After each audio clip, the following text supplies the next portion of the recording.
this is an insert, which I don't normally do. Actually, I don't normally do face to cameras, but I'm going to do that too. Excuse me. And hello. All right. This is a face to camera with Sophie screaming in the background. I apologize.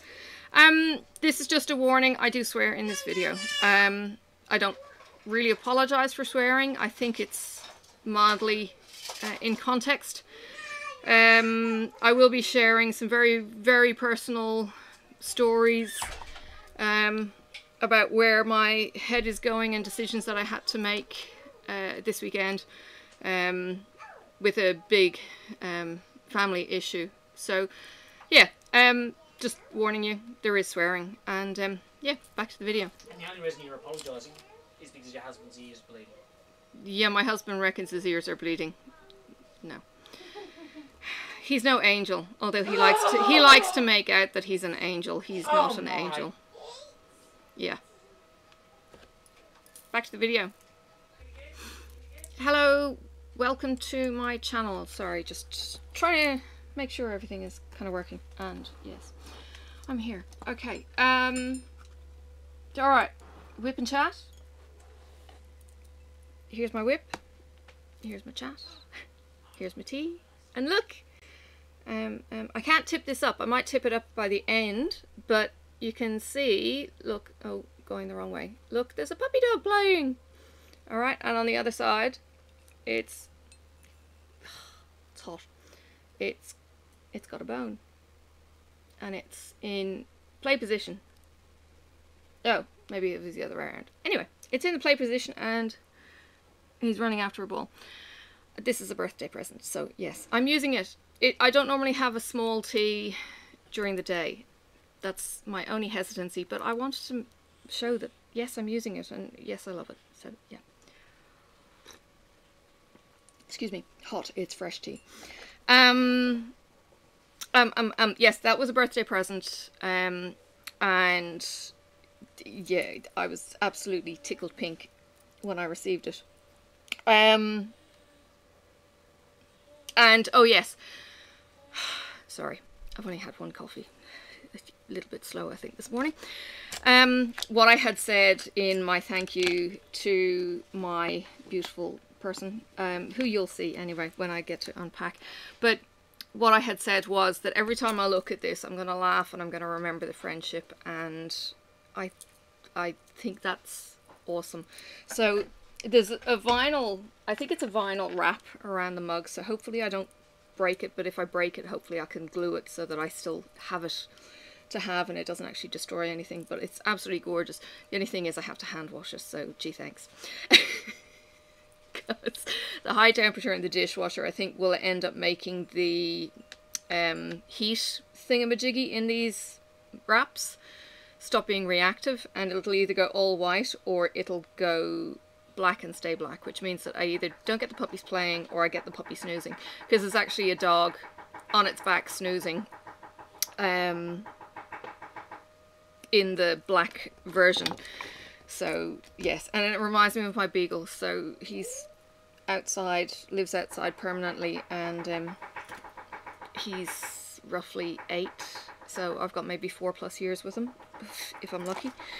I haven't been so lucky with my retrievers, they didn't get past 8, but anyway, that wasn't what I was going to talk about today.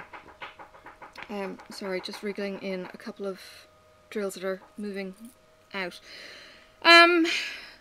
Alright, sorry, I always seem to come into these a little bit scattered, and then you get the juicy bits kind of towards the end, so stick with me, I guess.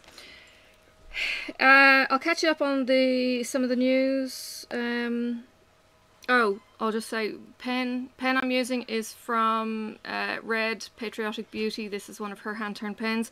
It's got a single placer, regular single placer, and it's got the everlasting tip in it. I haven't changed out the brass tip. This one's okay. One of them I've actually got a dink in it.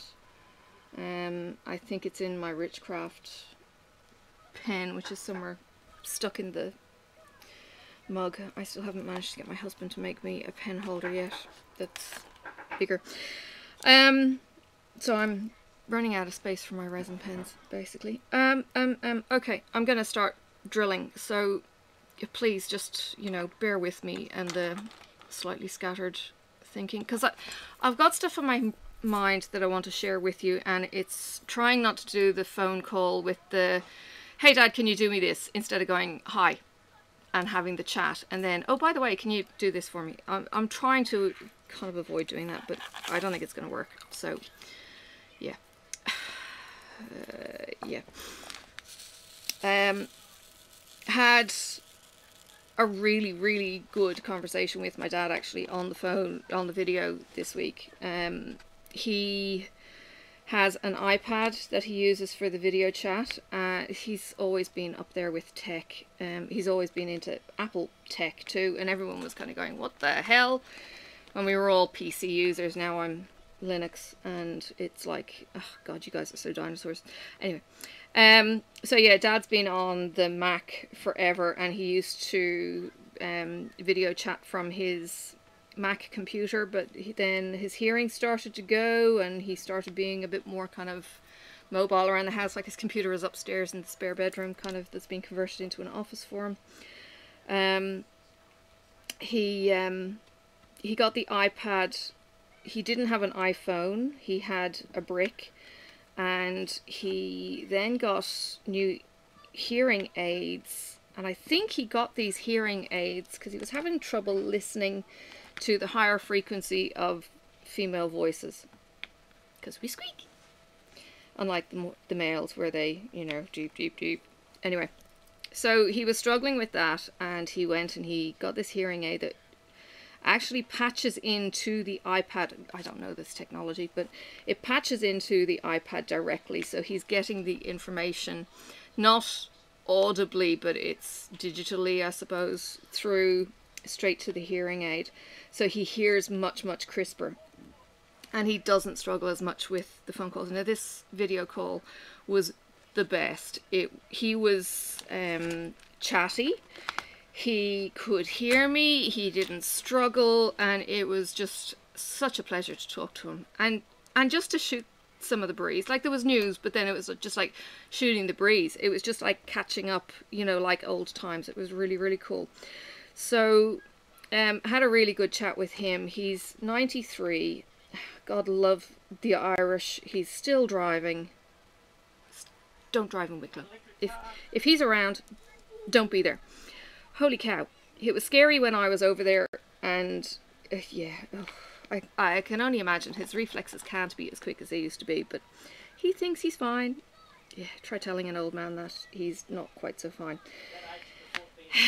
Anyway, he lives in a relatively small village in Ireland. Now, Rachel is probably the only one who is going to really know this, or anyone who has travelled to Ireland. It hasn't been caught up in the urban sprawl. Okay, so there is still countryside around him. He did actually live on like a 1 acre surrounded by a farm. And I think that was bought out and supposed to be converted for a golf course. But across the road from him was the woods, and, you know, around the house was all paddock, green fields. So he moved down into the village so he could be closer. So what he can actually do now is walk to the village shops. So there's a tiny grocer's, there's a post office, there's a pub with a restaurant that did close down for a while that I used to work in. There may be 2 pubs. There's a big golf course, but that's an awful long walk around. And there's the convent that he goes over for mass on a daily basis. God bless his cotton socks, because he's Catholic, and yeah, he does the daily mass. So he's still very social from that point of view. I don't know how COVID affected him really. He lives, I think, within a couple of doors or even next door to his sister-in-law. His wife died eons ago, like, I don't know, 7, 8 years ago now. I don't think it's 10 years, oh god. It could be. But anyway, yeah, he's been living there next to her for years, so she keeps on in touch with him, and they kind of keep in touch with each other, and the neighbours are really, really good. My sister is in the next village down, where they used to film a show called Glen Roe, which is a kind of Irish farming country kind of program, with, you know, the typical Irish actors. But yeah, Mick Lally, and anyway, they actually did a film over with the intro to the show, and it shot over my sister's home. So yeah, that's down in the next village, so it's like a 5-7 minute drive, and her daughter then is down, I think she's probably half an hour away in one of the big towns down the road. So he's got local immediate family, and then my brother and my sister are down in Cork, which is down near Rachel, and they get up to him reasonably often, and they certainly talk to him quite often on the phone. So yeah, they're all kind of keeping tabs on him, so I don't really worry too much that he's alone from that point of view. But I don't get to have the chats like normal, so yeah, having that chat was really, really cool. And like I said, in the past, he has done the kind of whole interfering kind of thing, because he wants to see people make up, and, you know, time is running out kind of thing. You need to talk to each other, and you need to get over yourselves, and, you know, be nice to each other and all that kind of thing, which is all well and good when you're not dealing with pride and everything else. And then I also had a chat with my brother, so it was really nice catching up on his news. Had seen some photos. He was building a greenhouse in his back garden. So the photos that I saw, we've been sharing in a family WhatsApp, and it showed the foundations for the greenhouse. He won't get chickens. He thinks they're messy. I think he's crazy. I think he should get chickens. He's retired, so he's got all the time to do all of this kind of stuff. He's a big walker as well. He's quite active in his holidays. He got remarried 10 years ago maybe, and I don't think I've ever met her, and I may have only seen one photograph of this woman. Yes, I know, it's that kind of situation. I don't know why. Yeah, we just mustn't have been able to meet him maybe when I was over there in 2014. Or maybe he wasn't with her then, or maybe he was only dating her then, or something. Anyway. So he's keeping himself busy doing the gardening. I think his plan is to, he was saying, to start the plants in the greenhouse and then put them out in the springtime. I don't know how big his property is. I don't think it's huge. I think it's just like a large, you know, garden for Cork kind of region. So yeah, that was all kinds of nice. Had to what did I do?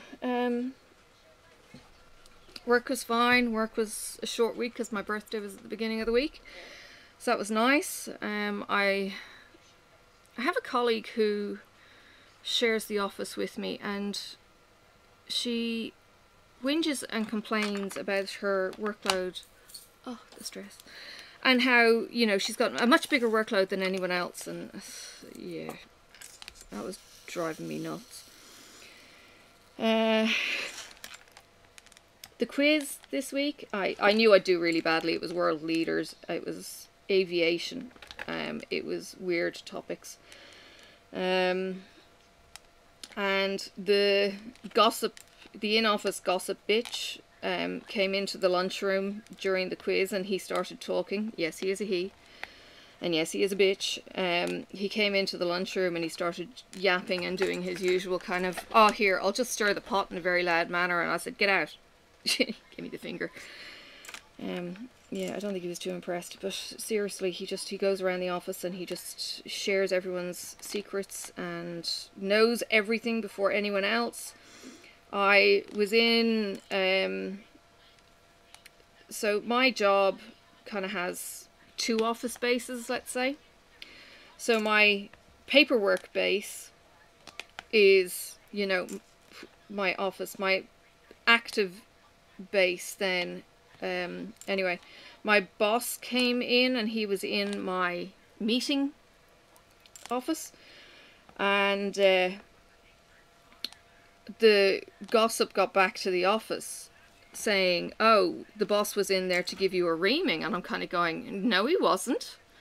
And going, what the hell? Who's saying what now? And of course the office bitch had been going, well, the boss was in with, you know, Pippa when she was in her meeting, and therefore she was getting a reaming. And I'm kind of going, oh, for fuck's sake. And it was like, no, he wasn't.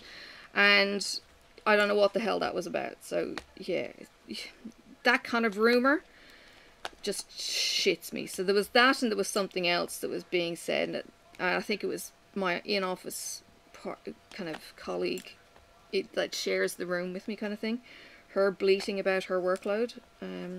It's just like, oh my god, I've had enough of this. So yeah, and I was kind of thinking, I'm doing really well, you know. I don't have the high workload that I used to have. What I used to end up having was a high volume in-office preparation and then a high volume meeting as well, and to do the write-ups from the meetings would take almost as long as the prep work the day in the meeting, you know. So you're kind of prepping for one day, in the meetings the next day, and then writing the next day, and then you're going and doing it all again. Well, now I'm doing slightly less of a high volume load. I'm doing a more intense kind of load.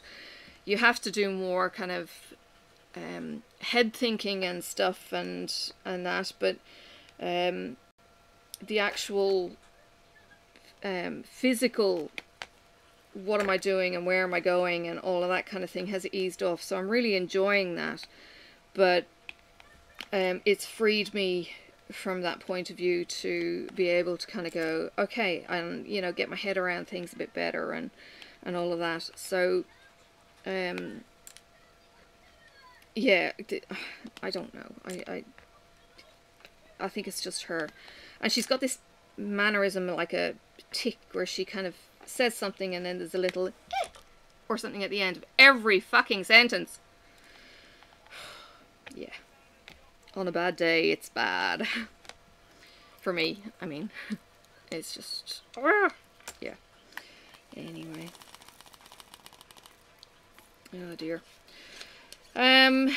Now, yesterday, I'm just trying to make a note of the time. It's around about the 15-minute mark. Yesterday, I took Sophie for a walk again. I went back to that river because I'm checking out, you know, places to walk or what's out there and stuff. And went back to the river that I was at last week, where I showed you the photos of the labyrinth with her. Well, I headed further upstream.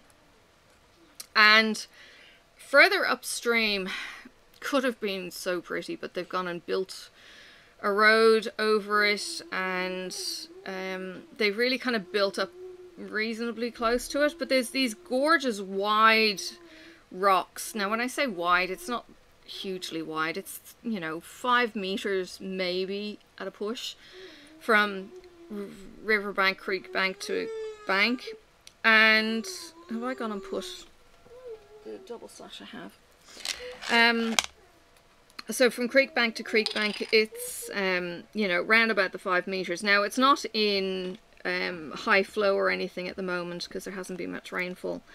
It's just, you know, regular river flow. And the one particular piece that I was standing at first with Sophie was a rock that had been ground down by the water to 2 channels that went over the rock. You know, and the rock was kind of here, and there was these 2 channels that went in, and then there was this gorgeous noisy fall just below there, and all of it's these little falls. It's kind of like boulders, and then, you know, that create the falls. And anyway, you'll see in the pictures as I'm yakking. It's such a pretty area. If I could buy up this place, I would in a heartbeat, because you've got the noisy creek, you've got the bush, you've got sun, and you're not too far from civilization either.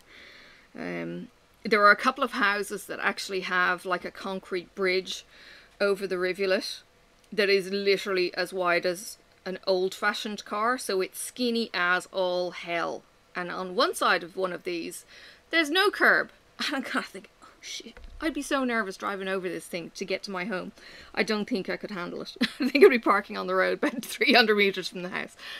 I was just like, oh no, no, no, that's kind of like squeaky button moment. I don't know if I could do that. Anyway, that's, you know, some of the houses. The rest of it was just this gorgeous river, you know, walk. They've got these, the gravel paths that they do here in Tasmania, it's just like crushed rock. It gets quite muddy. When the rain and the water get into it, it kind of floats, and it makes this kind of like, for all intents and purposes, like quicksand kind of. It's not sticky, but the gravel floats in the water. If I don't know if that's making any sense. It would make sense if you saw it, because you can go and you can walk along it in the dry and it's quite firm, but when you walk along it in the wet, you can feel yourself squelching down as you step. It's got that kind of, you know, give, I suppose. So we're walking along it, so it was a dry path. You could see footprints in it from when people had been walking in the wet. And like, you sink a good ½ centimetre to an inch, you know, just 2 centimetres down, when it is wet. So, you know, the footprints kind of last.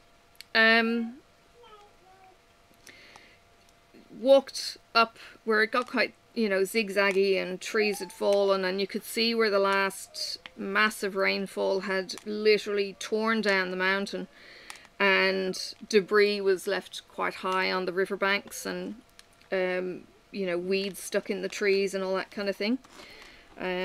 So interesting. It's often a place where way up where you don't expect to be interrupted, you get drug dealers or stolen cars dumped and burnt out, and that seems to be what the Crims do here, is they burn vehicles out. So you often hear on the fire pages that yes, there's a fire and it's a vehicle kind of thing. Yeah, it's like, oh, bloody hell.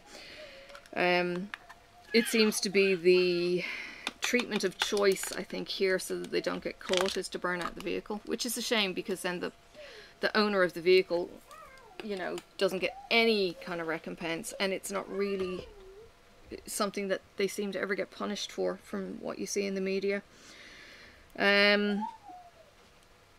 So yeah, the track just goes up into the, it starts actually going up to the national park border.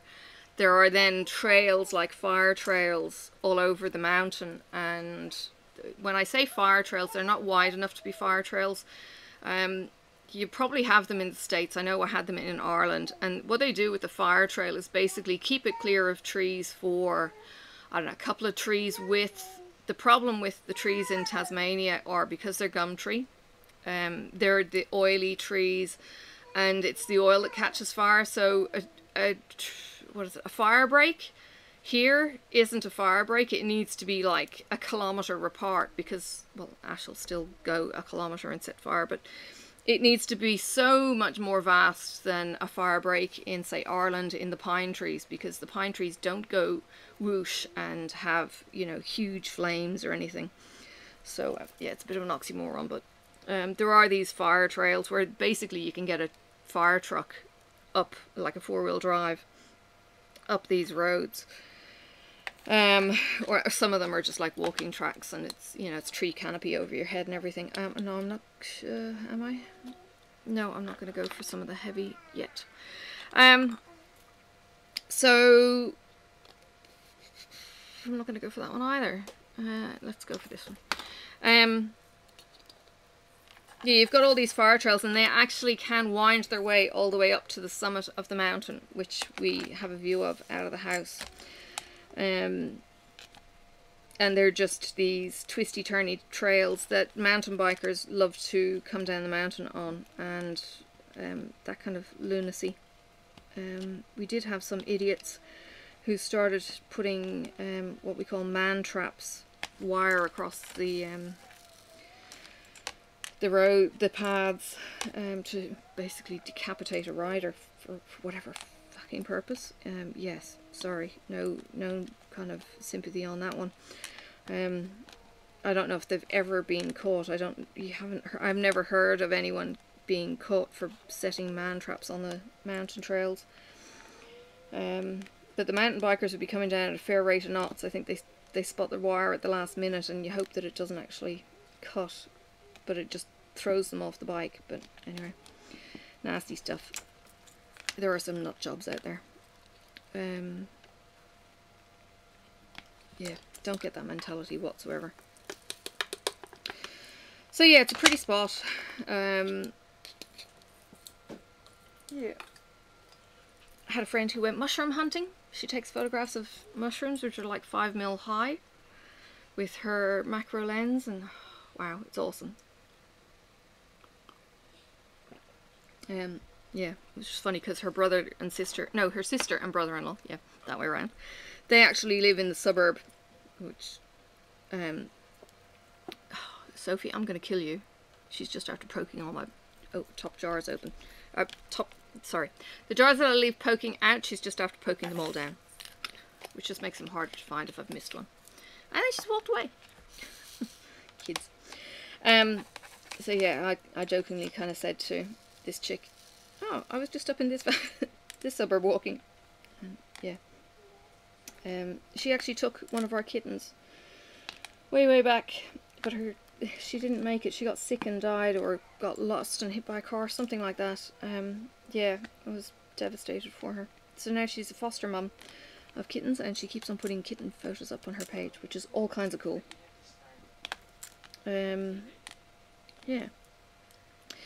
Right, so the whole point, I think, of today's WiPnChat, because I was thinking about this yesterday. This is going to be, in a way, I suppose, a bit of a tribute or a story of one particular person, my son. It's his wedding in a couple of weeks. He's the 18-year-old, sorry, he's not 18, he's 24, 25 now. He was the one that I went to Sydney for last year for his open heart surgery for the second time. When he was 18, he had his first. He met the girlfriend just before his operation, and she stuck with him, and now they're getting married. And she has a daughter, so he's got a ready-made family. Sorry, looking for a drill that I missed.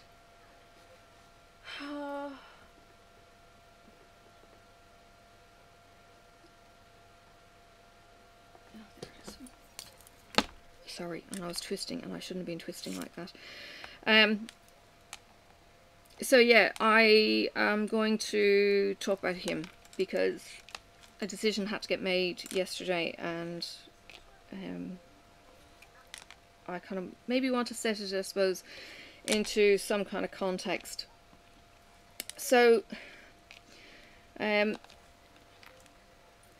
my first baby, had my first baby in the previous marriage in 1993, and then had the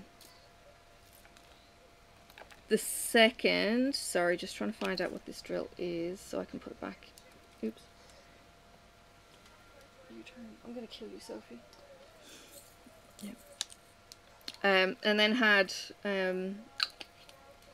Simon in 95. Now, my ex at the time was a bus driver.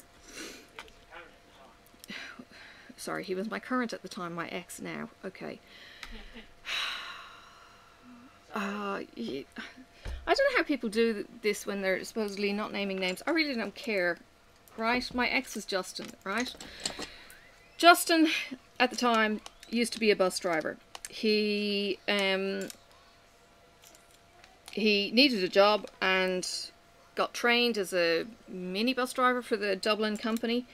And, sorry, I say mini bus driver. It was one of the mini buses that they used to use on certain routes. It was a new kind of style of bus. It was half, 2/3 the size of a single decker. So they had the minibuses, for want of a better name.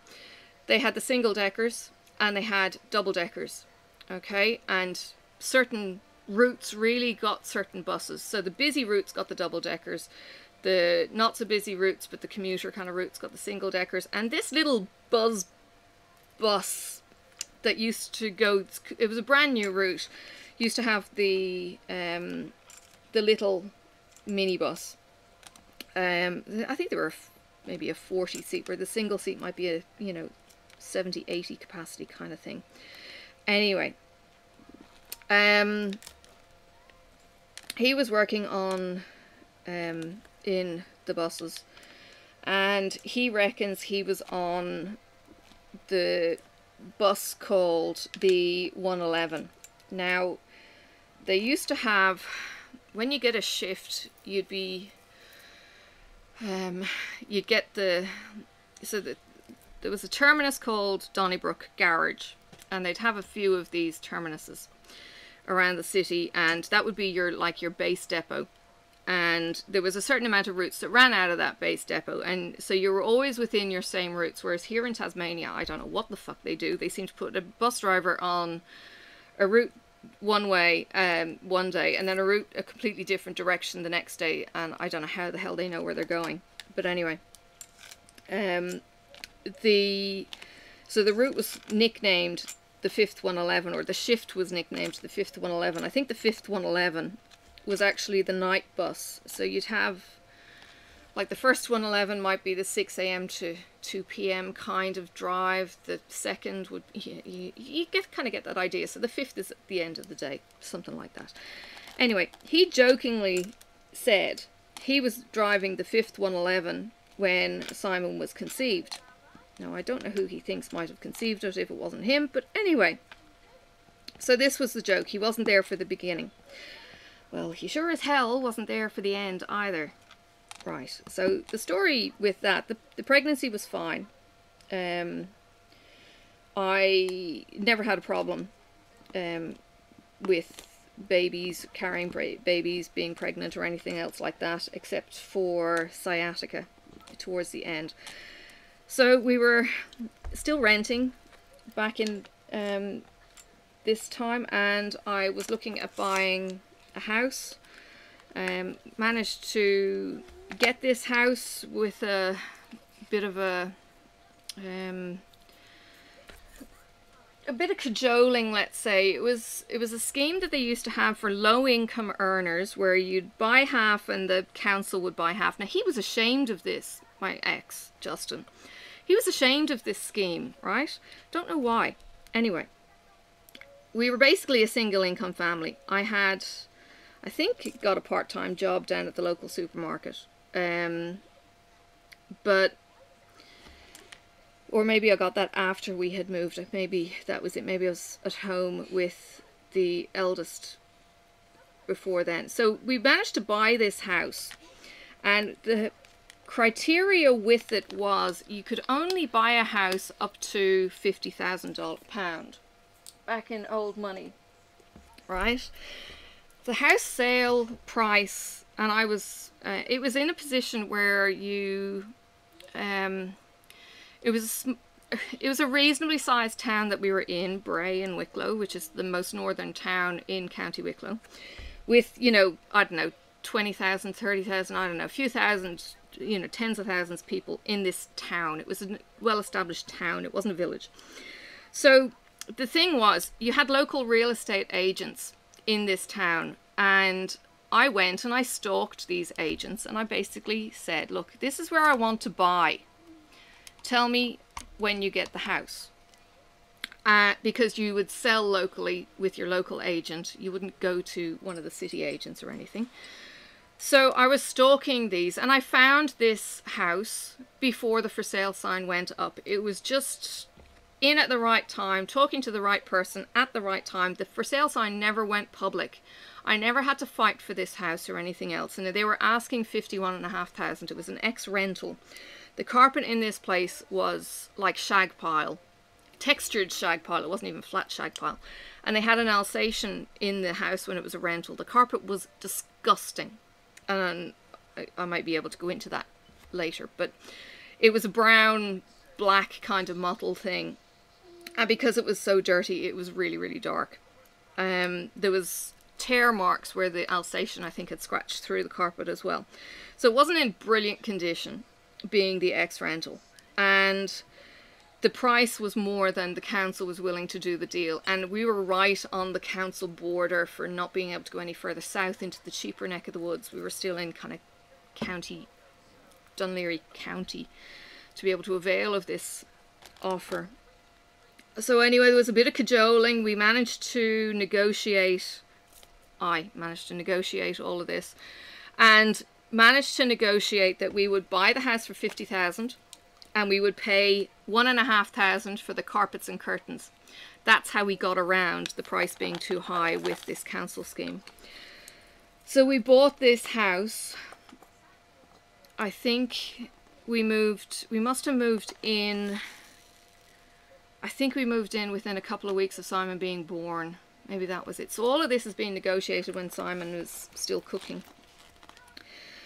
Well, it came to my due date, and my ex was also a ferry correspondent part-time. He used to write for a couple of magazines over in the UK about passenger ferries, and at the time he got paid like £120 sterling, which was like, you know, 170 Irish or something maybe, for a monthly article. He used to write it and I used to type it for him. And we used to do this, and he did a couple of other articles and that kind of thing. The most benefit we ever got from this was actually free travel. So we would get complimentary travel by the companies because he was writing about them. So it was almost like free advertising for these guys. So the perks were actually way more beneficial than the money that you got in. And we got to know the ship captains and all of that kind of carry on. And they became like family friends, which got destroyed in the divorce. Thanks very much. But in the process of all of this, Irish ferries who did the sailing from the middle of Ireland, Dublin, across to Wales. And they may have done one to just above Wales into Liverpool. So there was, you know, there was two kind of ports on the English side that they'd go into, but there was two very close ports, Dublin and Dunleary, on the Irish side. There was also one down in Rosslare. There was a Swansea Cork ferries, that was another. So the bottom of Wales to the bottom of Ireland, there was a ferry company that did there as well. So there was this kind of back and forth, right? Well, Irish ferries were getting a new ship and they were having a big press launch. And, you know, Justin, being the hobnobber that he was back then, was invited to go because he wrote about the industry. He knows the industry backwards. He's, you know, got an eidectic memory kind of thing. Remembers dates, remembers, you know, dry weight tonnage and all this kind of bullshit. It's like, why would you use all your brain power for this kind of crap? That's, yeah, anyway, that's what he does. And he's good at what he does. So this trip is coming up and my due date is coming, and he's kind of going, you know, can I go? Can I go? And I'm going, for fuck's sake, I'm due to have this baby. So he kind of goes, look, it's only going to be 24 hours. I'm already 7 days overdue. I'm out hill walking with my dad. I'm eating spicy food. Nothing is shifting Simon. He's quite happy where he is. So Justin's going, look, it's just the 24 hours, you know, I'll fly in, do the sailing, the launch, it at Holland, and I'll fly back.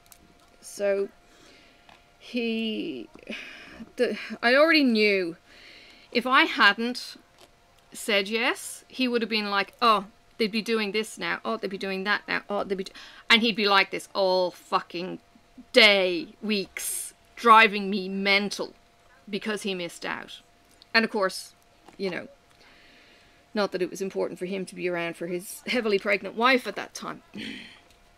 Anyway, so I told him just to go. Fuck off, go, I'm a week over, whatever. I was at home with Ian, and he was, you know, not to be found, not even in the same country. So 5 o'clock, I think, in the morning, I wake up and start feeling the labour pains. Get up, shower, potter around, and an hour later, when it's, you know, a decent hour, I think, I called Dad and told him I was in labour, and can he come and get me and take Ian and get me into the hospital. Now, the hospital from my home, probably at that time in the morning, was only a half-hour drive. It was a 13-mile trip. I didn't own a car. No, I didn't own a car. I think we borrowed Dad's car at that point. It was a little mini Metro whenever we needed a car. But no, we didn't have a car. We didn't own a car back then. So Dad comes and gets me. His wife Una stays with Ian, and he takes me into the hospital, drops me there, and leaves. And I'm kind of going, yeah, I'll be fine. Because Ian wasn't my first, I kind of knew what I was doing, to, you know, as well as you can. And go and get checked out, and they go, yep, you're doing really well. And Dad, as I said, leaves me, and it, I think at about 9 o'clock,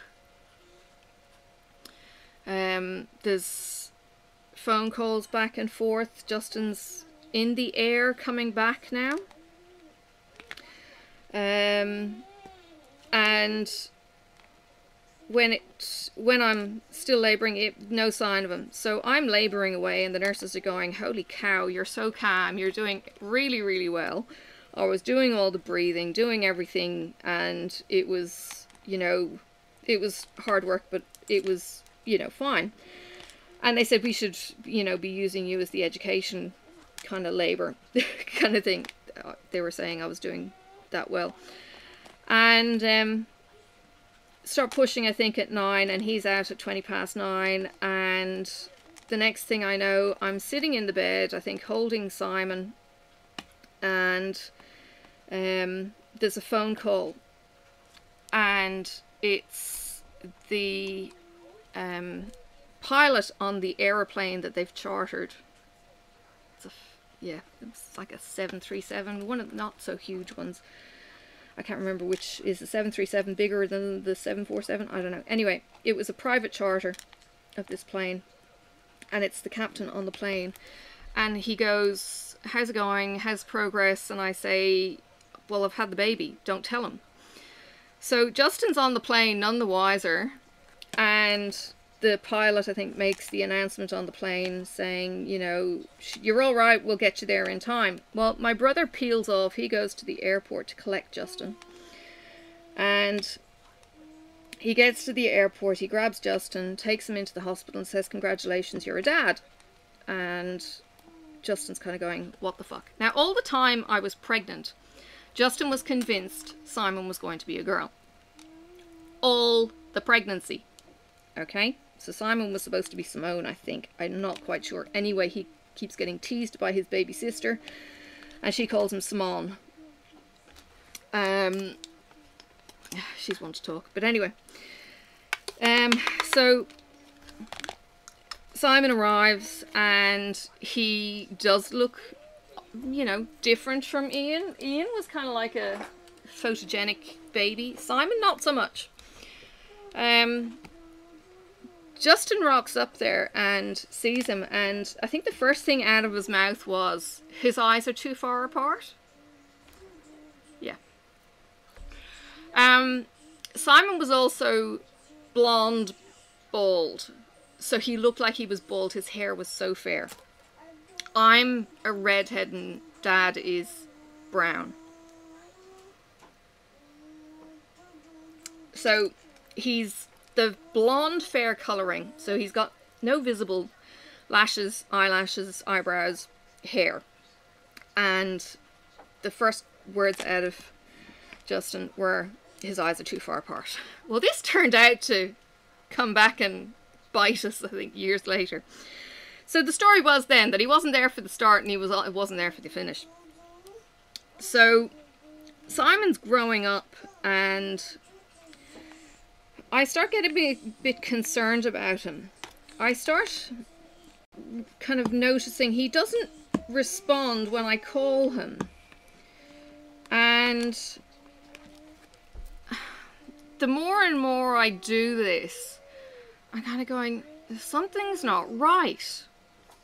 So I start testing his hearing and start testing his peripheral vision, and I'm getting more and more of these, excuse me, I'm getting distracted now. I'm getting more and more of these kind of hints that something's not quite right.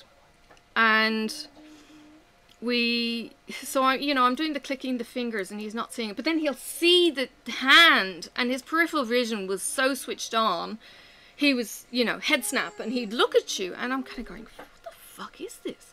We had concrete floors back in Ireland, so the tapping and the feeling wasn't quite there, so you couldn't kind of hit the floor and get a response. So eventually got him checked out, and it turns out he had minuscule eustachian tubes. So the tubes that went from the ears down the back of the throat kind of thing were so freaking tiny. So he had to get grommets put in to drain the eustachian tubes and drain the ears. So in the meantime, he was pointing at everything. If he wanted something, Simon, what do you want? He'd point at things. So he wasn't speaking, he wasn't verbal at this time, and he was probably a year and a half old, and he had his big brother who could talk about it. I think when Ian and Simon were first introduced, I think Ian sat on Simon. I think that's one of the jokes Justin likes to say as well.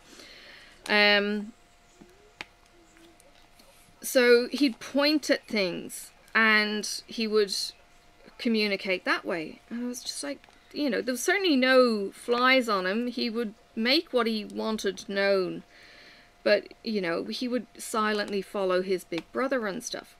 So anyway, the grommets got done. That was horrific. For a mum going in to put their son under general anaesthetic, it was in a hospital that I'm not even quite sure how the hell we ended up at this hospital. We may have still had private cover under my dad, I can't quite remember. Anyway, we ended up at this hospital, the far side of the city, up in a place called Malahide, I think. And it was a day surgery, which is what they do for grommets. So putting him under for the anaesthetic, he wouldn't take the mask. He fought and he screamed. I was in tears as they were trying to get him under anaesthetic, and had to actually pin him down, and then they injected him and he conked out and had the grommets put in. And seriously, getting the grommets put in is a minor surgery. If you aren't already aware of what grommets are, they're basically little drain pipes that they put into the eardrum.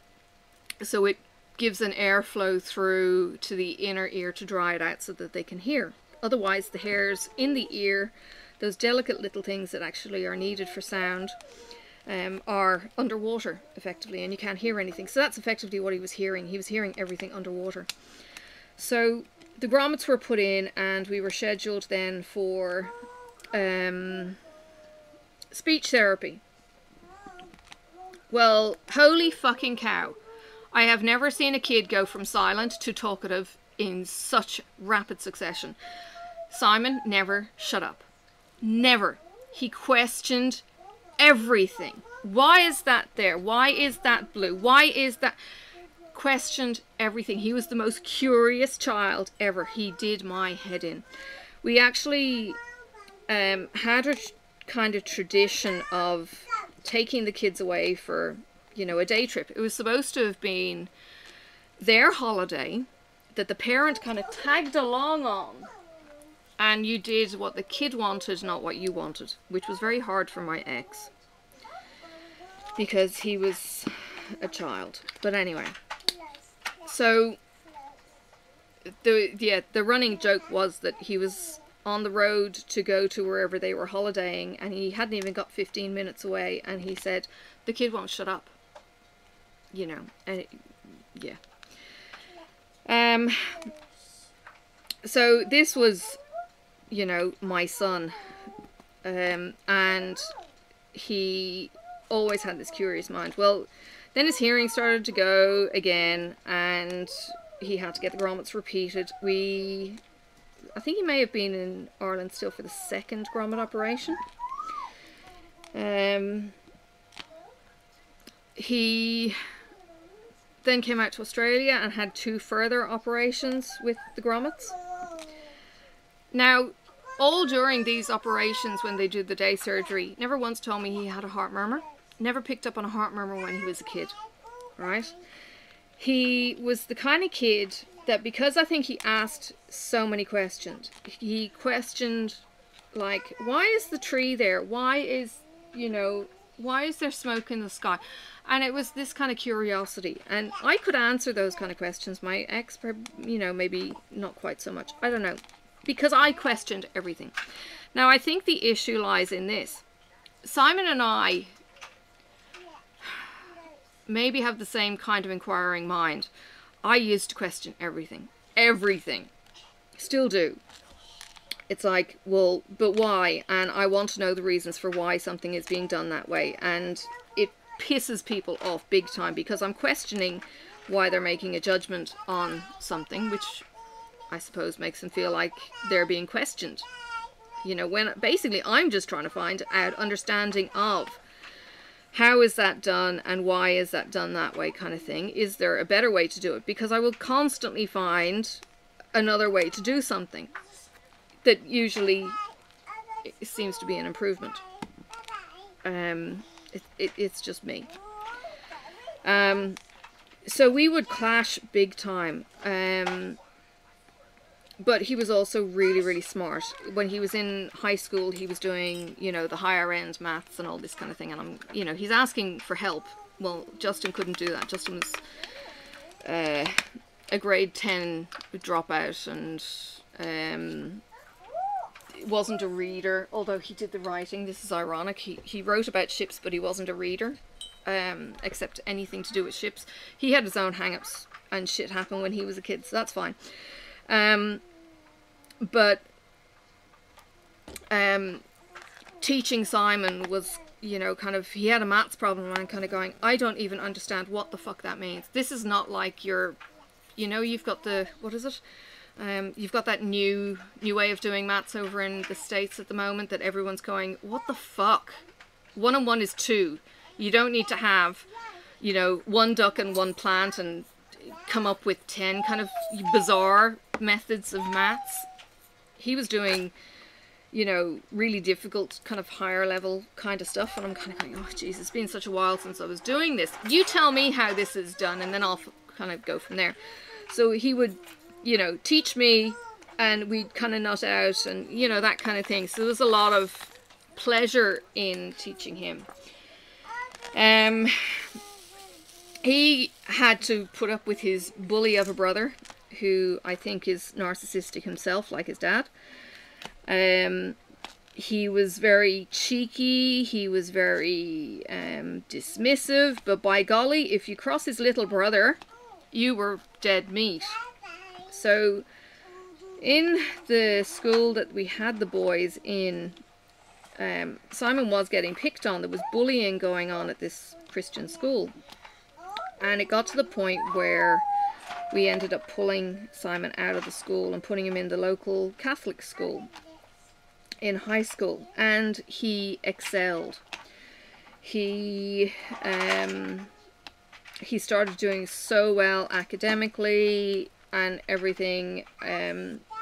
You know, he was just had a really, I think he had a good time in school. Now, he didn't tell me certain things, and this only came out, I suppose, much later. But because we'd clash, and I'd be constantly doing my head in going, I can't get through to this kid. What am I doing wrong? And I'd be constantly questioning my parent with this kid, parenting with him, feeling like I was a terrible parent because I would keep losing my shit with this poor guy. I don't know what it was. You know, went to counselling sessions, went to parenting kind of things, would read constantly, how the hell do I do this better, because I felt like I actually didn't like this kid at all. And it actually came to a head, I think, when we were going through separation. He said something about never loving me, or feeling like I never loved him, kind of thing. You know, and he wouldn't tell me things as a result, and he ended up doing uni in the north of the state, and funding his own way through there, because we just didn't have the money to fund him for accommodation and everything else. So he had ambitions, and he stuck with his, you know, kind of aims, and he is now living in another city. He's done naval architecture, which, you know, is kind of a nautical engineering kind of thing. So he's got that engineering brain from my dad, from me, from whatever. You know, and he's got this really dry sense of humor. Got to, you know, and over the years kind of got to know him as him, I suppose. But I had so much shit then going on with me that I think he kind of got lost in the pack. He kind of gave me the least amount of trouble from a emotional point of view. You know, there's some embarrassing stories. I'm not going to embarrass him by saying them, but you know, I got phone calls and he was asking questions and things like that, and you know, he was always kind of, I don't know,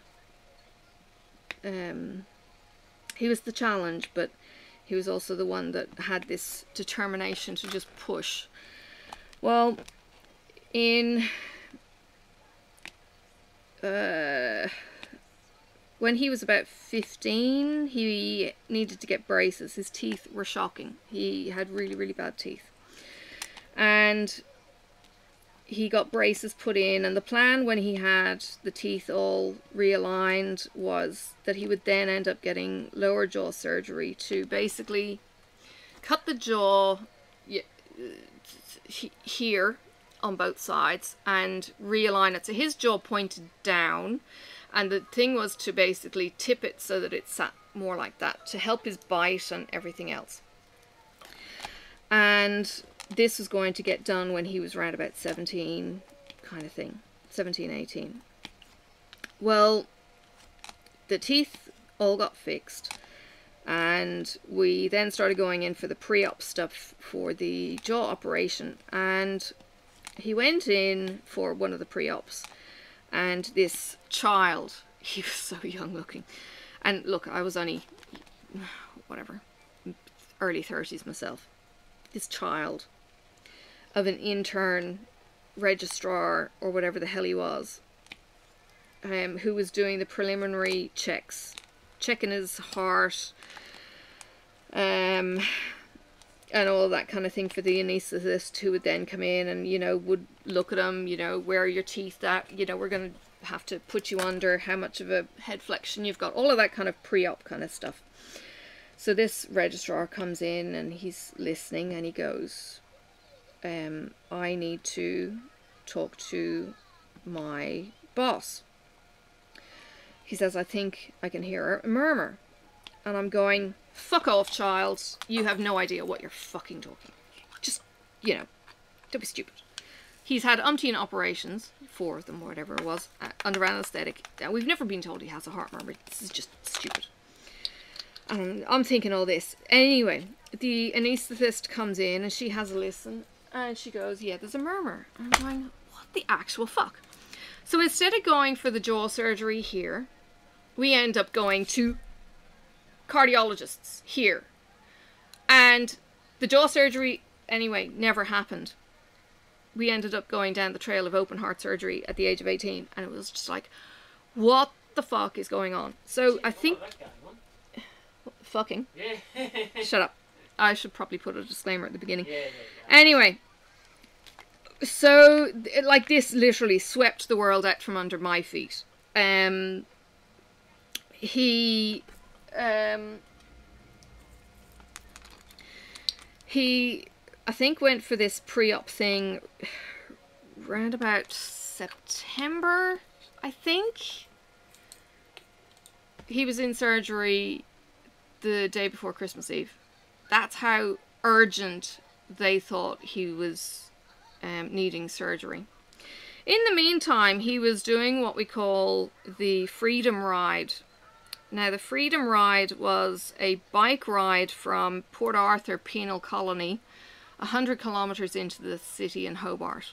He was riding on a road bike, so the skinny wheels and the racing handlebars, all that kind of thing. He was doing all of this. He was going to bed at 7 o'clock in the evening. Exhausted. Absolutely knackered. Good old Irish expression for you. He had no energy whatsoever. He would sleep, you know, half a day longer than anyone else would sleep. He still tried to keep active doing the riding though. And I would do the training with them on the rides. On the bike. Now I ended up doing the motorbike on the actual day. I wasn't stupid enough to go riding 100 kilometres. So I would do the motorbike and he would do the pedalling. So he was fit, but he was exhausted. Well, it turns out his cardiologist, who was this old guy who had been around the traps for a year and a day, or forever and a day, is that the term? He had been there and he had seen it all, and he was just like this guy that I implicitly trusted. And he said, oh yeah, you know what the symptoms of the heart are? Small jaw, eyes too far apart. My husband at the time cracked up laughing. It was kind of like, see, I told you. Anyway, so there you go with the eyes being too far apart.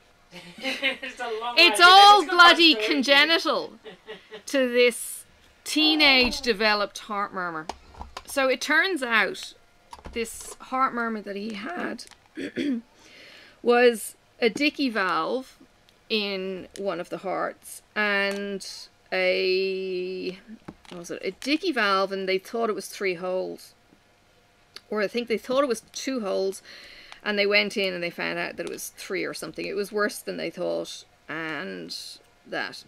Well, the time before Christmas, so we scheduled this so that he's resting and recuperating over the summer break, because it's summer and Christmas in Australia. So he was resting and recuperating in the 6 weeks between school. And he comes out of the heart surgery, and it was so timetabled. The hospital here was fantastic. Because it's heart surgery, and because they knew what they were going in with, it's pretty much, they can tell almost to the half hour how long the surgery is going to take, how long the recovery is going to take, and they can kind of give you this information because it's pretty much by the book. Well, 3 hours into surgery, I think we were told it was going to be 4 hours, and then there was an hour in post-op, and then there was an hour or whatever. Then he was being moved to intensive care in the ICU. So scheduled distractions in the 4 hours he was in surgery, and then it was time, and I was kind of starting to pace and get a bit frantic, and, you know, ran out of things to do, and it was just like, okay, screw this, let's go into the city, because we lived 25 minutes out of the city. So we drove into the city, and just as we arrived into the city, we get a phone call saying he's in the ICU. You can come in and see him in an hour's time. And it was only one person allowed in at the time into this particular high dependency unit. And this high dependency unit was like, holy cows, trying to get into Fort Knox. You had, I think, 5 beds. There was like 2 or 3 nurses per bed because of the high dependency. There was a door that you had to get buzzed through and on the outer edges, and then there was another door on the inner, and it was like, oh my god. So went in and saw him, and I took my phone out to take a picture of Simon, who had the tubes and the wires and she goes, no, you can't take a picture. And I'm thinking, he's going to want to know what he looks like at this stage. And she goes, no, he can't consent, you can't take a picture. I was like, damn it. So I could never show him what he looked like when he was there. Anyway, the stage that he was at, I think he was deeper under at this point than he was the second time around, but not much. So he was still intubated. He still had all the wiring connected and everything else. They hadn't started disconnecting anything. So what would happen was he would start waking and start thrashing, and then they'd give him a bit more of whatever and knock him out again. This is how they bring them up out of the anesthetic. And so he was doing okay. I don't even know if he consciously knew I was there, but you know, and this was the kid I struggled to hug him and everything, this kid, and he struggled to hug, I think, more to the point. Yeah, so I didn't want to invade his, you know, privacy. Like, trying to get a hug out of him for my birthday is, you know, it's a feat in itself. That kind of thing. So he wakes up and he is then transferred from the high dependency, and we were only in with him briefly. You know, he came through the operation, he was doing fine. He had clear sticky tape down his chest, and you could see the incision, and everything looked neat and tidy, and you know, he looked okay, pale but okay, you know, hair a bit kind of draggled and that kind of thing. And he was moved on to the ward. Right now, he was end of 17, I think, turning 18, I think, at this point. So he makes a phenomenal recovery, because normally they operate on 60-plus-year-olds with this kind of operation. He's got to hug a cushion when he coughs to try and make sure that he doesn't have pneumonia. He was doing all his, you know, physio that he was meant to be doing. And within, I think, 3 days, he was up and he was walking. Days ahead of his older counterparts. And they all said, no, this is pretty normal kind of recovery for young people. He was phenomenal. And then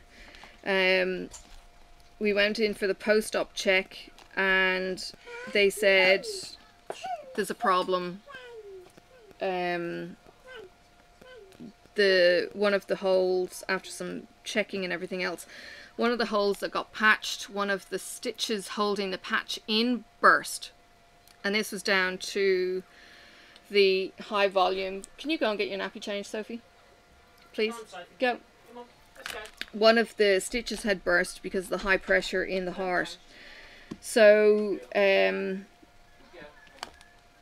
they said, look, we're not going to go back in right now. We'll wait until you're symptomatic and we'll check it then.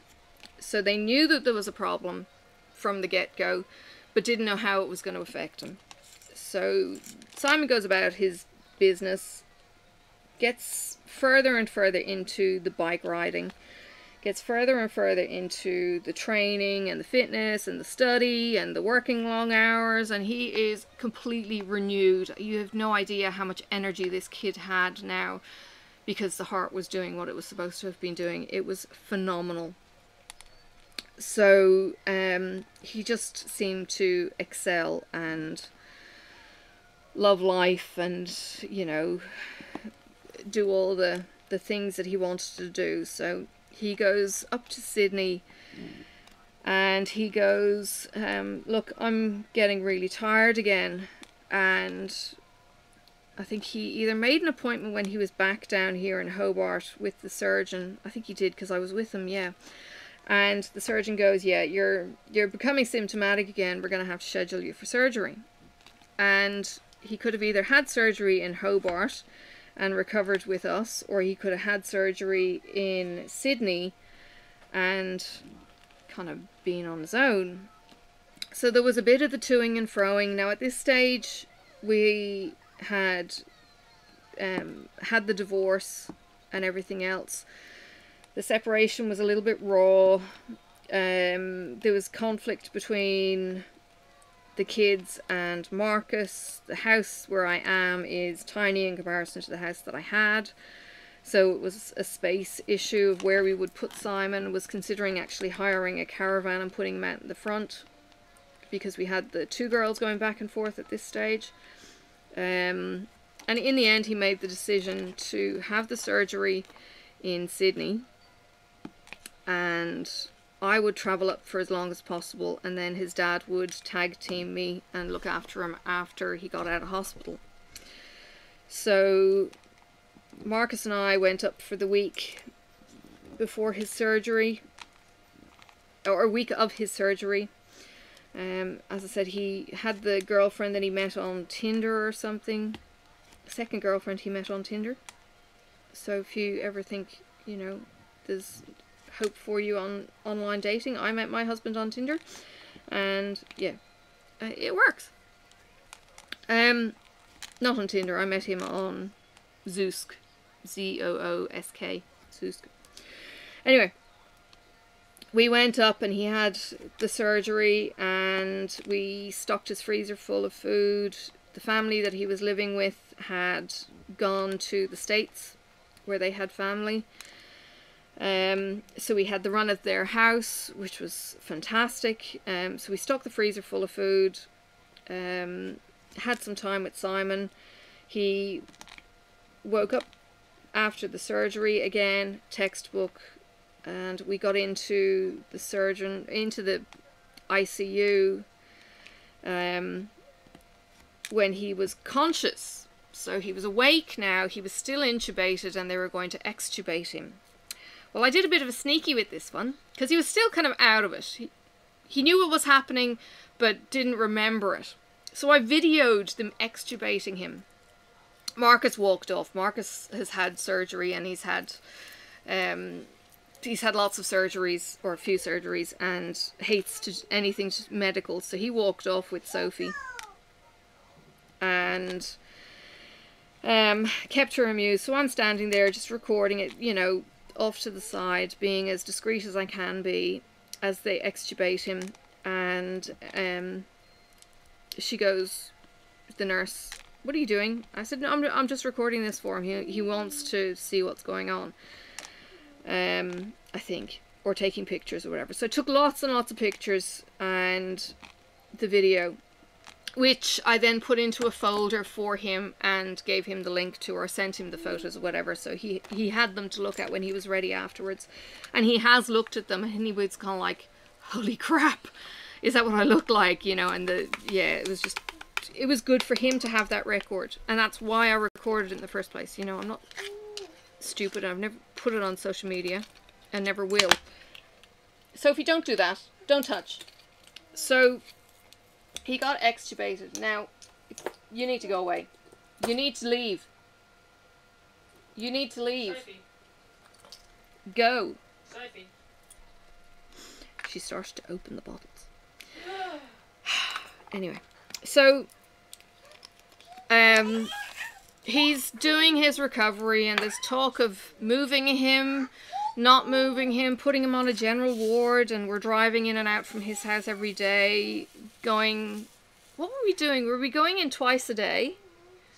Going in the morning, going home, doing some cooking, going back in the evening and spending some time with him, letting him do some rest, you know, in between, and physio or whatever else, and came in, and the girlfriend is in there with them, and we're kind of thinking, oh, well, it's going to be pretty, because she was messaging, and I'm kind of going, no, first person he asked for was her after he woke up, which was all kinds of cute. So, she came in, and she stuck with him during the recovery, and all of that kind of stuff. And he then got out of the hospital the day we then were planned to fly back to Hobart. And we weren't sure when he was going to get out of hospital. We were hoping that we would be able to take him home. And then we were then discussing logistics then of meeting my ex and all that kind of crap. And that was a bit kind of stressful and stuff. But in the end, we ended up leaving Simon in hospital, flying out with a friend of his, taking us to the airport, and then Justin, I think, came down and took him out of the hospital and home a couple of hours later. So he was looked after for the 6-week period or whatever, you know, and had to deal with his dad wanting to do all the things, because Justin doesn't like just resting. Yes, Marcus left him some beer, and Simon took great pleasure in watching him take his first sip and then go, oh, Marcus left that, and he went, and nearly spat it all out. It was hilarious. It was worth hearing that story, because, yeah, it was that kind of pettiness from him. But anyway. Fucking drink it up. No. So, yeah, he was not meant to be bike riding or anything until 6 weeks post-surgery. He had his bike, his racing bike, up on a trainer, which is basically a static stand that you can pedal on. And he was sitting on his bike, I think the day after he got out of the hospital. A week. Less than a week. I think it was maybe 4 days out of hospital or something ridiculous. Yeah, this is the kind of mentality that this kid had, young man even. And within 2 weeks, he's back training, and he'd be upright, just churning the legs. You know, that's all he was doing. He was able to do this. Well, I think he was bike riding 5 weeks after. Yeah, he shouldn't have been bike riding until the chest was healed and he'd been given the all clear by the doctor or something. He was just blowing my mind constantly and exasperating me at the same time. Well, now he is bike riding with not the lowest level of road riders. He's actually into either the next one or the next one up from the bottom. So there's different categories of bike riding, and he's, I think, gone through the D's and C's, and I think the top bike riders are in level A. I think he might be in C, something like that. Still learning strategies and all that kind of thing. He's bike riding with his colleagues. He had literally just been in his job a wet week as a postgraduate intern or something.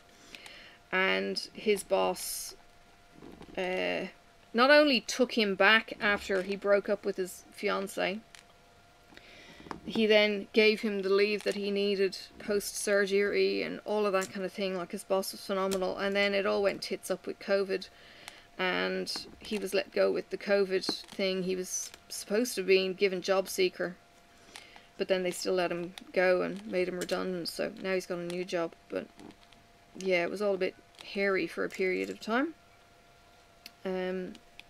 But yeah, he just stuck with it.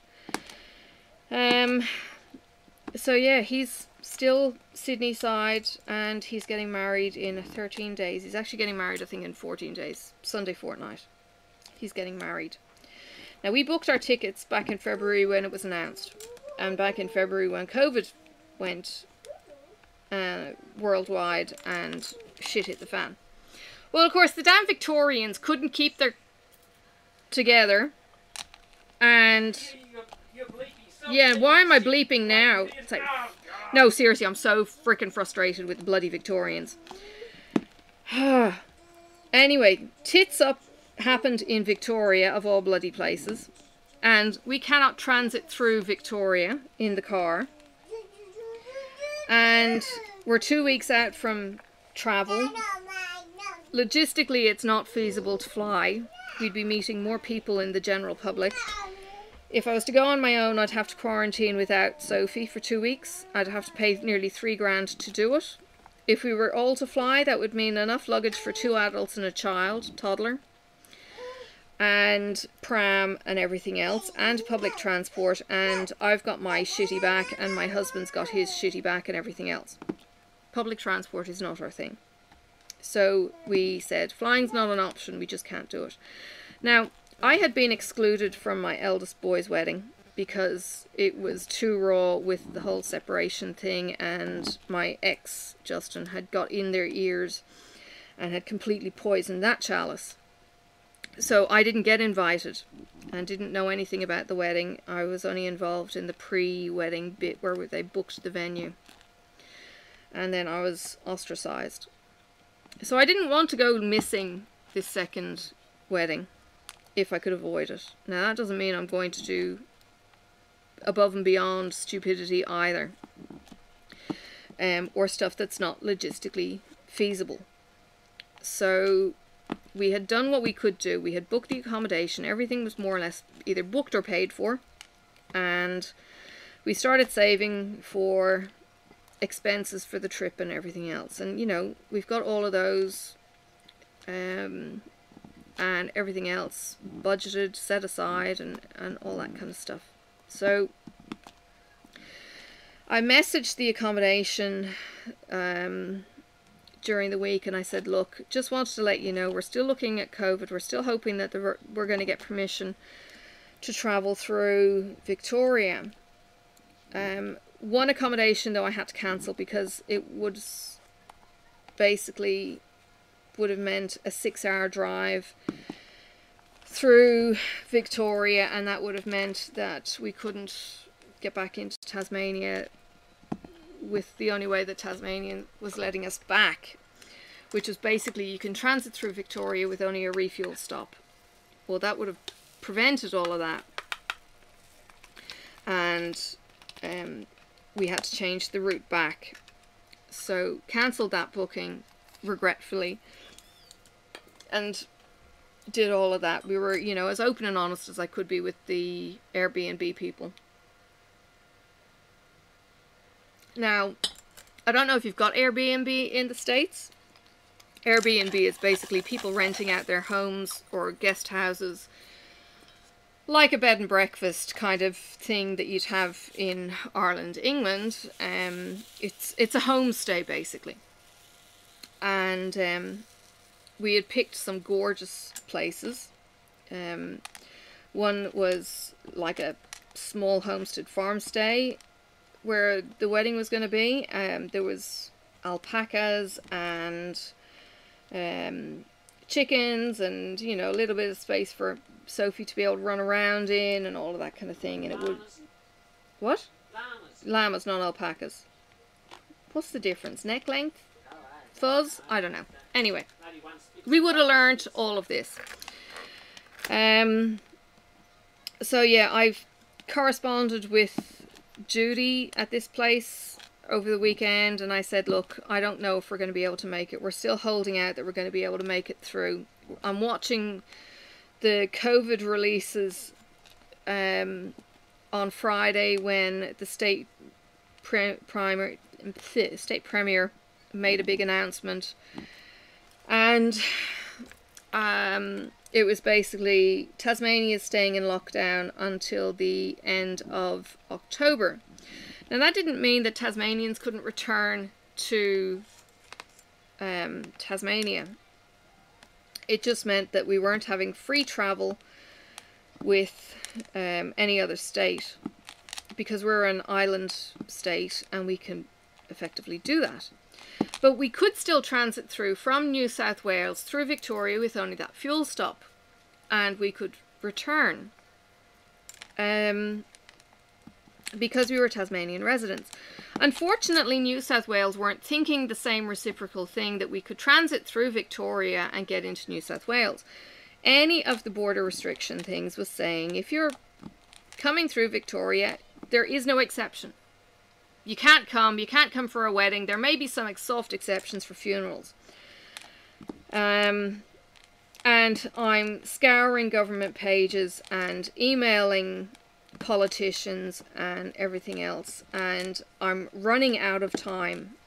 Now the bookings were still there, but I got a message from Judy yesterday, and I didn't want to have to make this decision. Now, it's not the hardest decision I've ever made. I've made tougher decisions than this in my life,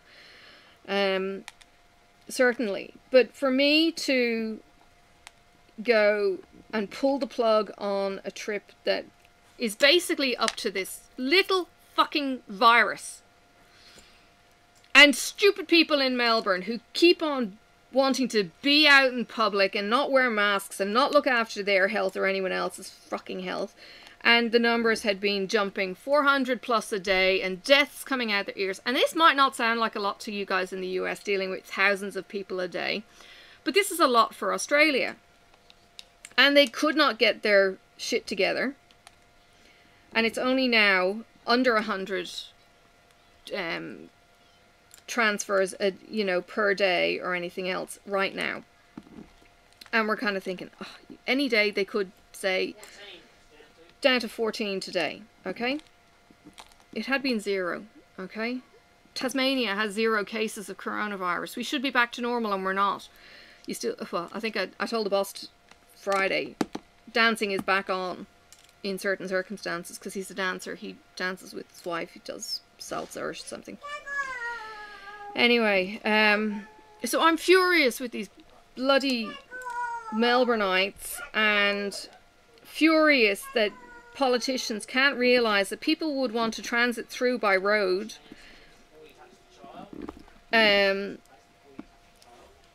know, transit through by road through Victoria, and yeah, they're just not making those exceptions. It was really frustrating. It was just downheartening and everything. So got the email from the longer accommodation people where the wedding was going to be, and she said, look, I don't think the borders are going to be lifting anytime soon, and you know, it's peak season. Can you let us know by the 24th of September at the latest, please, because, you know, somebody else might want to take the booking.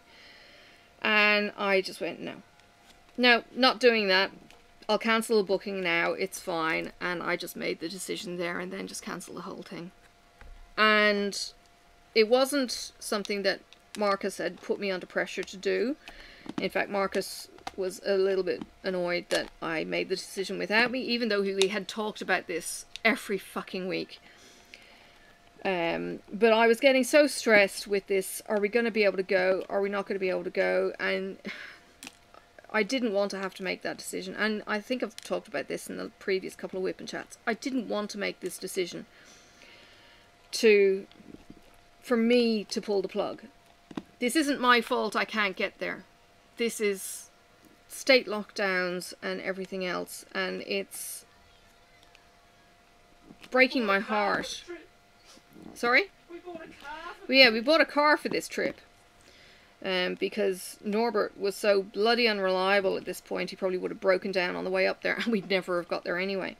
Anyway, it was time. But, yeah, everything was timed for this and everything else. Now, if the borders lift in the next 2 weeks, I said to Marcus this morning, they'll probably lift at the weekend of the wedding. But we still wouldn't have been able to get up there in time, I don't think. But we were supposed to be flying out, or sorry, sailing through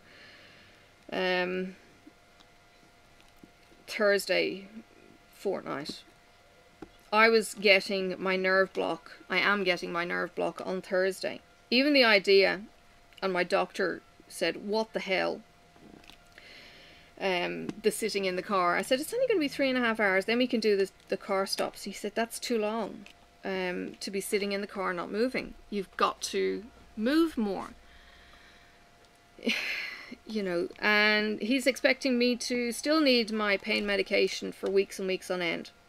To be weaned off the codeine. He says this is going to be really painful.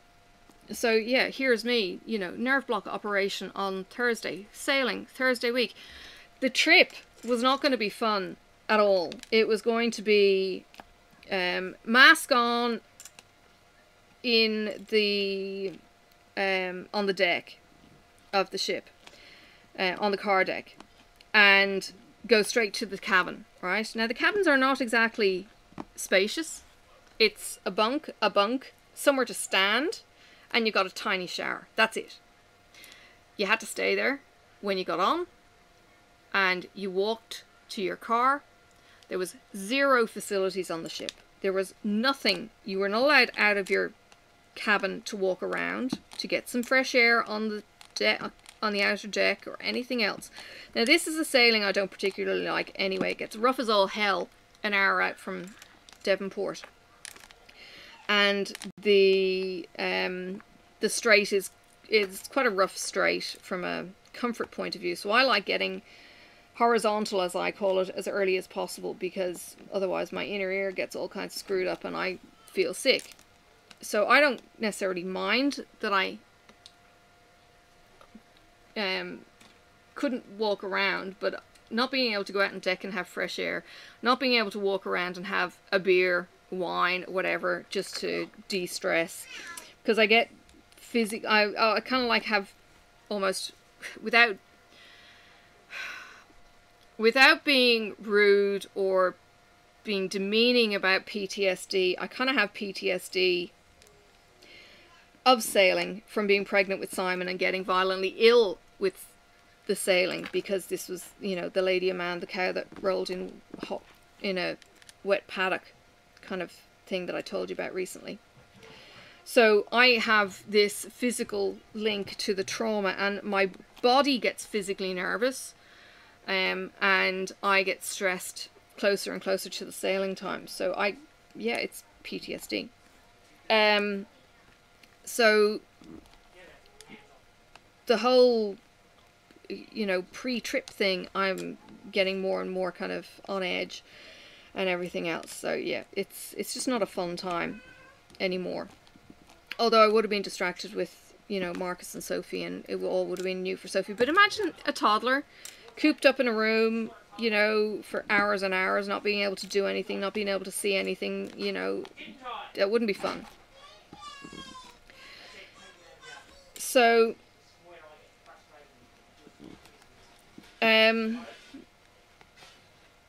yeah, the decision got made, and yes, I will kick myself. Seriously kick myself for cancelling things too early if I have done that. But it wasn't it wasn't about the refund, because the sailing is secure up until I think hours before the sailing, because the COVID lockdown. There would have been permits that we'd have to do to get back into the state and all of that kind of thing, so we could then have quarantined at home. All of that still needs to be knotted out. It was too far away yet to be able to do anything. Yeah, but the Tasmania says that it's not going to open its borders until the end of October. Gladys is not budging up in New South Wales. Daniel is not budging in Victoria, and it was just like, I'm making the decision. We're just not doing it. So yeah, that all got cancelled. But they're showing the wedding now on Zoom. I don't know who's going to be behind the camera. My ex, his dad, is going to be going. My eldest son, his brother, is going. And her family are going to be there. Her mum, dad, and I think sister. And I think that's pretty much the wedding party. I think they're all... Well, sorry, I don't know where Brittany's family are going to be staying. But Justin and Ian and Sarah are probably going to be staying in this single place. I think he hired a big swanky house that I spotted on Airbnb and said, oh yeah, Justin would love this. And it accommodated up to 10 people, so it meant all the kids could have stayed there with him, kind of thing. And he ended up actually booking this place, ironically. and he's tried communicating recently, sending me text kind of, oh, I know you're anxiously watching the news, blah blah, and then he sent me a happy birthday, you know, which seems all kinds of innocent, but even my psychologist was saying, yeah, it's still a bit weird. So yeah, it's kind of like, what is he thinking that he can send me a happy birthday after all of this time? It's, you know, anyway.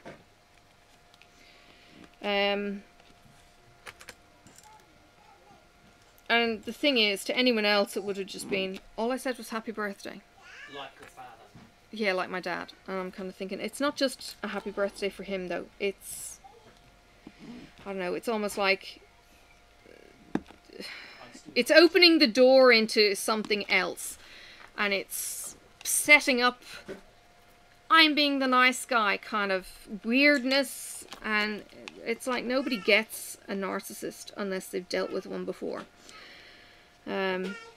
Yeah, so I feel all kinds of wackadoodle because he sent me a happy birthday, and all he'll be doing is kind of going, well, all I said was happy birthday. You know, there was nothing more than that. Perfectly innocent. Nothing. Yeah. Yeah. Nah. Anyway. So yeah, he's going, she's going. She's all over the grandkids as well, and there's all kinds of from me because I don't get to talk to them. Anyway. So that's my family dynamic. So yeah, my middle boy's getting married, and she's awesome, he's awesome. So now, yeah, we get to do it with the rest of the mob online on Zoom, and yeah, the notification got sent out on Facebook saying that that's what they were doing. Oh, my mug is black. So there's my paws on my sleeping puppy. So yeah, and then more paws. So yeah, my tea is cold. Oh yeah, and it's got a tongue. Wrong way around. That way. Because you're supposed to be civilized and hold the handle, aren't you? So yeah, I've got a mouth when it... Yeah. Thank you! So yeah, not going to the wedding. And, yeah. It is what it is. It's shit. So there you go. Another square in my mystery painting done. Thank you for joining me. Alright, so next week, so the day after this WiPnChat goes out, I'm getting the nerve block. Apparently it's pain from hell getting the needle into the back. I don't know, we'll see how we go. The hip wasn't a lot of fun, and the hip certainly reacted to our cold day 2 days ago? Yeah, Friday morning. My hip was sore, and my hip normally aches when the temperature gets squiffy. So the hip was sore on Friday as well. And then today it's supposed to be 23 degrees. We've got cloud cover. It was supposed to be warm yesterday. I don't think it got as hot as they thought it was, but today it's supposed to be a scorcher. Although it's so cloudy, it's just going to be muggy and gross. So I think it's supposed to be nice weather, warm weather all next week as well. So then I've got 2 weeks off with my leave. 21 at the moment. It feels like? 21. It feels like 21. It is 21 and it feels like It is 21 and it feels like 21. So it's going to be no sun, muggy, and I don't think there's no wind. It is still as all heck. Yeah, there's a couple of palm fronds just kind of doing this. But yeah, there's effectively no wind whatsoever. Great day for the garden. Yeah, okay. T-shirt weather. Yeah, t-shirt weather. I'm in a t-shirt. I'm never in a t-shirt. I'm always in a sweatshirt or cardigan or something. So yeah. I have no idea what I'm up to with videos. I had 2 deliveries last week. One being my birthday present and the other one being a Diamond Art Club, and I'm going, that's my name on it, but it's not my phone number. What the hell? And I don't recall getting a shipping notification. And I thought, had somebody else actually shipped it to me? Well, I ended up then going and looking in my dispatch information and going, there's nothing here that says it was fulfilled on this date. What the heck? Don't know what it is. Anyway, it is my order. So yeah, I've been busy stitching. I've got the It's Not a Mermaid stitch along up to date, so I've been stitching my 350s in my Dark Queen of the Seas. So if you're interested in that, you'll see it in FlossTube in the first weekend in October. I'll show that, and if I think of it, I might put a picture in here at the end of my Dark Queen of the Seas. They're really, really cute. They're pink and orange fish with big fantails, and they are apparently swimming in front of Ursula. If it's Ursula, I don't know if it is. Anyway, it's in front of the Not a Mermaid figurine at the back in the shadowy part where we had the spoiler, which is really kind of cool. So that's the Autumn Lane Stitchery. You can still join in if you're interested in that and doing some stitching. So yeah, that's kind of where we're at. I think there might be a Sophie and Toffee video this week. Diamond Art Club as usual on a Thursday. I haven't done Frivolous Fridays for the last couple of weeks because I've been too tired during the week. So I do apologise for the lack of fun Friday videos, but you know, I'm not going to beat myself up over it. I was sore and tired, and life was busy, and you had other videos. But yeah, I have had a bunch of new subscribers and a bunch more comments, and I really love them. So yes, please keep doing that. It does really give me a lift. I hope you've enjoyed joining me. It was a little bit of kind of reflection and Simon, and yes, I apologise for the swearing, sort of. Hopefully you're not so delicate. You should don't listen to me if you're going to be delicate and don't like it. Hopefully I don't do it inappropriately, but I will do it on occasion. So yeah. Alright, the wedding won't have happened on the next one, so I will catch you on the next one, and we'll still be in wedding prep stages and scheming fun wedding gifts to give. Yeah, so we'll see where that goes. Alright, there will be a playlist hopefully at the end if you want to catch up with other WiPnChats. I know Brittany has been watching and rewatching and binging and all that kind of thing. Hi. So yeah, please, you know, go check out my playlists and you can see all my videos there, and they hopefully are somewhat categorized. If I get more of a certain ilk, I make a completely separate playlist. So initially when I was only getting into something like the knitting and Darn Good Yarns, they were in a mashed up playlist. Now the Darn Good Yarn has its own playlist, that kind of thing. So go and check them out. You may get nuggets of life in some of those videos. Sometimes you get nuggets of stories in my unboxings, because I usually buy something with a particular story in mind. Memory, want to remember something. So, you know, for instance, Sneaky Cat, you got stories about Astrophy because that's why I bought that kit. So you often get story snippets in those kind of things. So yeah, they're not just boring unboxings or anything. Some of them might be, but not always. So yeah, be prepared for the unexpected with any of my videos. So yeah, I will see you around on the tubes, and I will leave you to the outro. Bye for now. May the road rise up to meet you. May the wind be always at your back. May the sun shine warm upon your face, and the rain fall soft upon your fields. And until we meet again, may God hold you in the palm of his hand.